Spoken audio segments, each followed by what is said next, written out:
J'avais été présenté en 2022 par l'Université Paris-Dauphine à la bourse d'excellence FL, la bourse du gouvernement français qui est entièrement financée et qui vous permet de faire un master, un diplôme d'ingénieur ou bien un doctorat en France. Vos frais d'études sont couverts par cette bourse.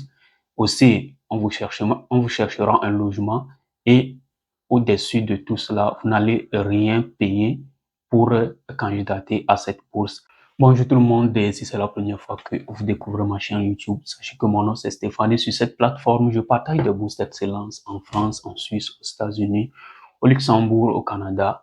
Donc, abonnez-vous à la chaîne pour ne rien manquer. Moi-même, je suis un multi-boursier de 2019 jusqu'en 2025. Maintenant, j'ai eu 5 différentes bourses d'excellence. Tout d'abord, du Togo au Maroc, une bourse d'excellence du gouvernement togolais en collaboration avec l'Agence marocaine de coopération internationale. J'ai fait 3 ans d'études au Maroc. Après, j'ai eu 3 différentes bourses d'études pour mon master ici en France, dans la bourse EUE de Sorbonne Paris Nord. Après mon master 1 à Sorbonne Paris Nord, j'ai encore eu une bourse d'excellence pour mon master MVA, le plus prestigieux master d'intelligence artificielle en France. Donc, si c'est quelque chose qui vous intéresse, les bourses d'excellence, les stages à l'international, la procédure Campus France qui commence très très bientôt, abonnez-vous à la chaîne pour ne rien manquer du tout. Alors, dans la vidéo d'aujourd'hui, nous allons parler de la bourse FL, la bourse du gouvernement français, mise en place par le ministère des Affaires étrangères pour attirer les meilleurs talents des pays étrangers pour venir faire leurs études en France. Bien sûr, c'est pour le rayonnement de la France. Donc, si vous ne connaissez pas cette bourse, allons pas à pas. Nous allons parler des critères d'éligibilité à cette bourse, la période de candidature et les étapes pour candidater à cette bourse pas à pas. Restez jusqu'à la fin parce que je vais vous dire aussi ce qu'il faut faire pour maximiser vos chances. Comment j'avais fait pour être présenté par l'Université Paris-Dauphine en 2022. Tout d'abord, les critères d'éligibilité à cette bourse sont, premièrement, il faut être actuellement étudiant international, c'est-à-dire si vous êtes dans votre pays actuellement au Togo, au Bénin, au Sénégal, au Cameroun, en Côte d'Ivoire, Mali, Niger et tout ça, vous êtes éligible à cette bourse d'études. Donc voilà, les différents domaines sont, il y a le droit, l'économie, les sciences et technologies, presque tous les domaines. C'est pas tous les domaines, mais la plupart des domaines d'études sont couverts en fait par cette bourse, les mathématiques, informatique et tout ça. Donc voilà, les critères d'éligibilité, il faut être étudiant international actuellement à l'étranger. Et de deux, vous devez avoir maximum 27 ans pour le master, le niveau ingénieur, et maximum 32 ans pour le niveau doctorat. Et vous allez me dire, mais comment candidater exactement à cette bourse? La première des choses à faire, c'est d'abord de chercher une université française qui va présenter votre dossier au jury FL. Oui, c'est comme ça que ça se passe. Vous devez d'abord chercher une université en France, que ce soit l'université Paris-Cité, Paris-Saclay, Paris-Dauphine, c'est pas moi, université de Bordeaux, université de Rennes. Cherchez une université, tapez en ligne, je sais pas moi, master data science, master cybersécurité, master droit en France. Allez sur le site de l'université. Et si cette université ou bien si la formation vous intéresse, contactez l'université. Chaque université, en fait, a mis en place une procédure concrète pour candidater à la bourse FL.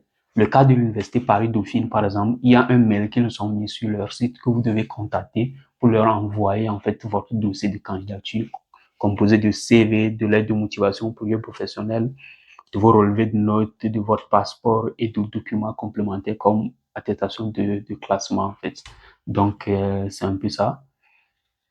Parce que vous ne pouvez pas candidater à la bourse directement par vous-même, vous devez passer par une université. Si une université refuse de vous supporter, alors vous ne pouvez rien faire. Vous devez alors rechercher une autre université. C'est pourquoi il faut commencer très très tôt pour dans la recherche des universités. Sur ma page Facebook, j'aide les étudiants à postuler aux bourses et tout. Il y avait des lauréats de bourse FR, bourse IDES, la bourse EU de Sorbonne Paris Nord et bourse Smart, plusieurs bourses les étudiants l'ont obtenu. Il y a des témoignages sur ma page Facebook. Il y a même déjà un étudiant qui a été déjà accepté par un responsable de formation pour la bourse FL, alors que la bourse n'est pas encore lancée. La bourse sera lancée dans quelques jours, là, début octobre, voilà, 2025. Maintenant, la deuxième des choses, ou bien la deuxième chose à faire après être présélectionné par une université, c'est de leur envoyer en fait votre dossier complet, composé de CV, de projets professionnels ou de lettres de motivation, de de relevé de notes, voilà, vos relevés de notes de licence ou bien de DUT ou bien de DUG. Ensuite, je pense que c'est fini, hein, c'est fini pour les documents. CV, lettre de motivation, attestation de classement, euh, relevé de notes et d'autres documents complémentaires. Et maintenant, si vous envoyez vos documents à l'université qui veut vous présenter pour la bourse Eiffel, l'université va maintenant créer en ligne un formulaire. Le formulaire se trouve sur le site de... En fait, c'est un formulaire que Campus France a mis à leur disposition. C'est à base de ce formulaire-là que vous pouvez candidater en collaboration avec l'université, bien sûr. Vous pouvez candidater à la bourse Eiffel. Vous allez remplir une partie. Le responsable de la formation va remplir une partie et le service des relations internationales de l'université aussi va remplir la dernière partie ou bien une partie, un bloc de ce formulaire-là pour candidater à la bourse d'excellence Eiffel. Une fois que votre candidature a été soumise à Campus France, vous n'avez plus rien à faire. Il faut juste prier pour espérer une bonne réponse. C'est début avril, souvent, oui. La bourse, les résultats sortent souvent dans la première semaine du mois d'avril.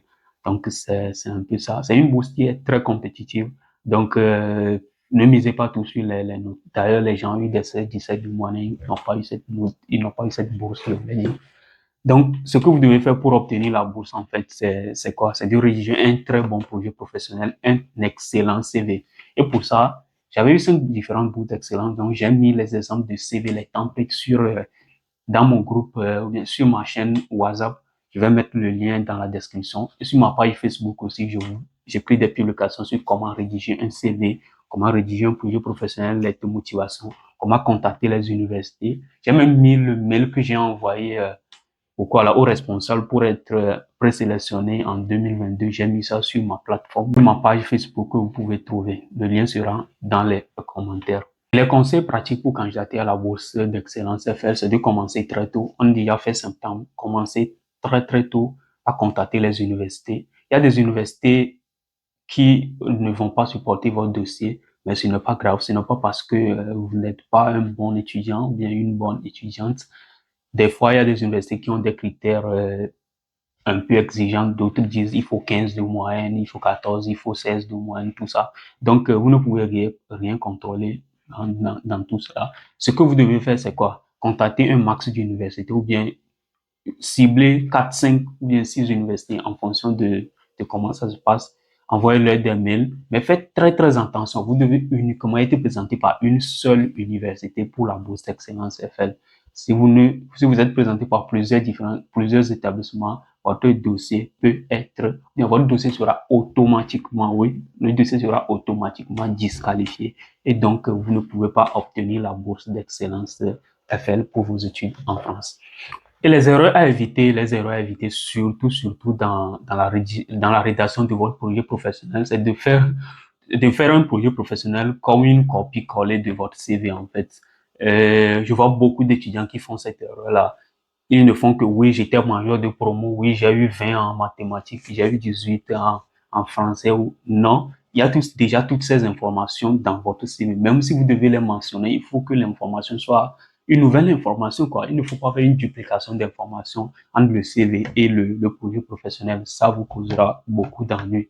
Vous aurez peut-être des problèmes à cause de ça. Il faut rédiger un projet professionnel qui est en fait un complément du CV.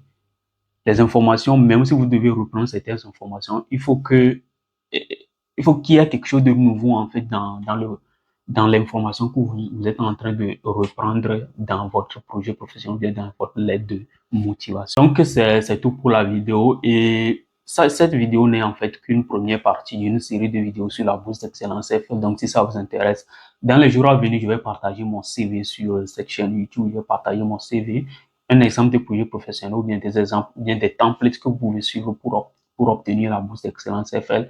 Les gens qui avaient aidé aussi dans le passé, ils vont passer sur la chaîne YouTube pour partager leurs expériences sur la bourse FL, la bourse SmartUp, la bourse IDES, la bourse Sophie Germain et toutes d'autres bourses que vous connaissez ou bien vous ne connaissez peut-être pas. Allez me suivre sur ma page Facebook et intégrer aussi le groupe ou bien la chaîne WhatsApp sur laquelle il y aura beaucoup de ressources même qui vont venir. Même il y en a déjà beaucoup que je suis en train de mettre sur la chaîne WhatsApp. D'ici là, portez-vous bien. Peace.